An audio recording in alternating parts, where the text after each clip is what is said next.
দিনাজপুর বীরগঞ্জে সড়ক দুর্ঘটনায় মা ও ছেলের মৃত্যু। রঞ্জিত সরকার রাজের ভিডিও চিত্রে বিস্তারিত। দিনাজপুর বীরগঞ্জে ডাক্তার দেখাতে যাওয়ার পথে সড়ক দুর্ঘটনা মা ও তার ছেলের মৃত্যু হয়।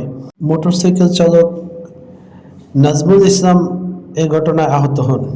তিনি উপজেলা স্বাস্থ্য কমপ্লেক্সে চিকিৎসাধীন অবস্থায় রয়েছেন। নাজমুল ইসলাম তার স্ত্রী এবং সন্তানকে নিয়ে মোটরসাইকেল করে ঠাকুরগাঁও জেলা উত্তর গড়িয়ায় এক হোমিওপ্যাথিক চিকিৎসকের কাছে নিয়ে যাচ্ছিলেন। পথিমধ্যে পিছন থেকে ঠাকুরগাঁও একটি মাছবাহী পিকআপ মোটরসাইকেলটিকে ধাক্কা দিয়ে এতে তিনজনের সড়কে ছিটকে পড়েন।